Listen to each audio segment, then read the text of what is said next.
Assalamualaikum warahmatullahi wabarakatuh. Saya Miftahul Jannah dengan NIM 2202095. Saya akan presentasi terkait arsitektur dan protokol komunikasi dengan penjelasan komparasi TCP atau IP dan OSI layar. Model arsitektur jaringan TCP atau IP dan OSI layar. TCP/IP adalah standar komunikasi data yang digunakan oleh komunitas internet dalam proses tukar-menukar data dari suatu komputer ke komputer lain di dalam jaringan internet. Protokol ini tidaklah dapat berdiri sendiri, karena memang protokol ini berupa kumpulan protokol atau protokol suite. Protokol ini juga merupakan protokol yang paling banyak digunakan saat ini. Data tersebut diimplementasikan dalam bentuk perangkat lunak atau software di sistem operasi. Istilah yang diberikan kepada perangkat lunak ini adalah TCP atau IP stack. Protokol TCP atau IP dikembangkan pada akhir dekade tahun 1970-an hingga awal tahun 1980-an sebagai sebuah protokol standar untuk menghubungkan komputer-komputer dan jaringan untuk membentuk sebuah jaringan yang luas atau WAN. TCP atau IP merupakan sebuah standar jaringan terbuka yang bersifat independen terhadap mekanisme transport jaringan fisik yang digunakan, sehingga dapat digunakan di mana saja.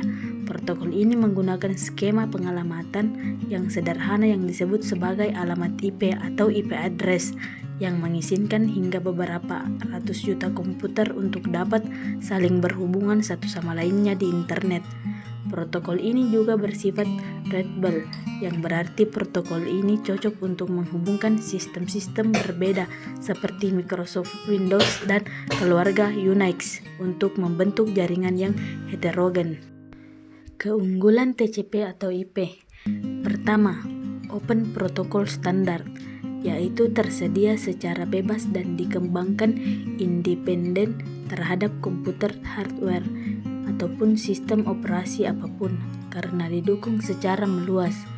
TCP atau IP sangat ideal untuk menyatukan bermacam hardware dan software walaupun tidak berkomunikasi lewat internet. Dan yang kedua, independen dari physical network hardware.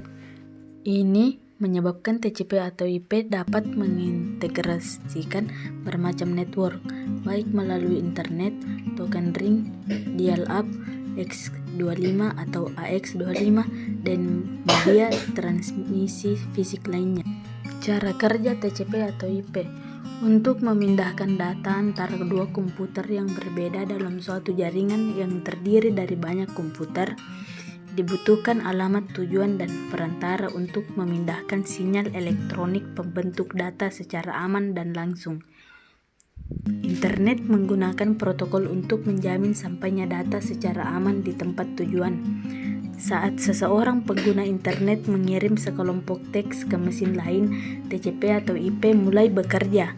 TCP membagi teks tersebut menjadi paket-paket data kecil, menambahkan beberapa informasi atau dapat dianggap sebagai pengiriman barang, sehingga komputer penerima memastikan bahwa paket yang diterimanya tidak mengalami kerusakan sepanjang pengiriman.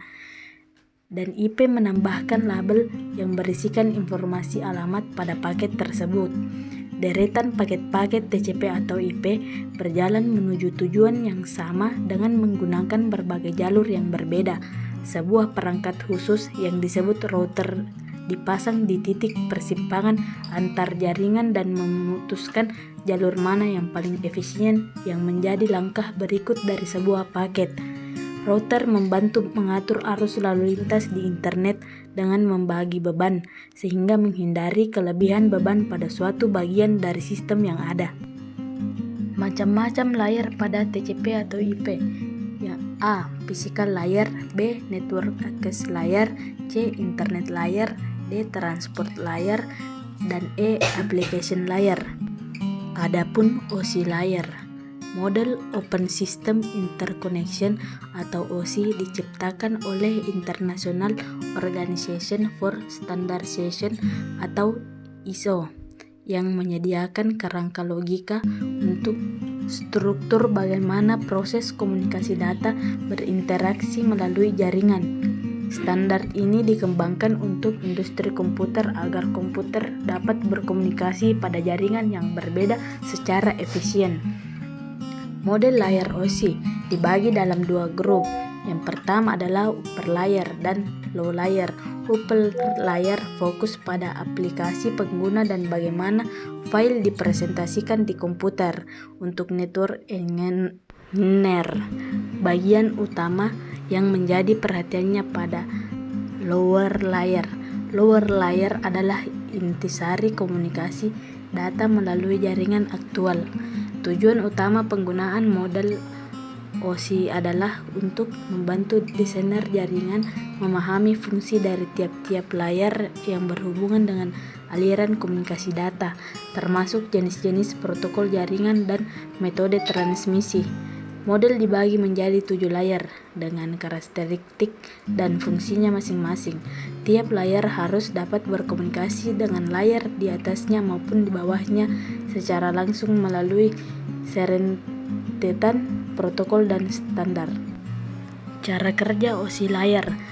Ketika data ditransfer melalui jaringan, sebelumnya data tersebut harus melewati ketujuh layar dari suatu terminal, memulai dari layar aplikasi sampai physical layer.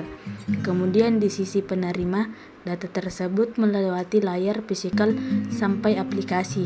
Pada saat data melewati satu layar dari sisi pengirim, maka akan ditambahkan satu header. Sedangkan pada sisi penerima, header dicopot sesuai dengan layarnya. Dari masing-masing layar mempunyai tugas tersendiri demi kelancaran data yang akan dikirim. Macam-macam OSI layar. Yang pertama adalah physical layer, kedua data link layer, ketiga network layer, keempat transport layer, kelima presentation layer, keenam session layer, dan terakhir adalah application layer.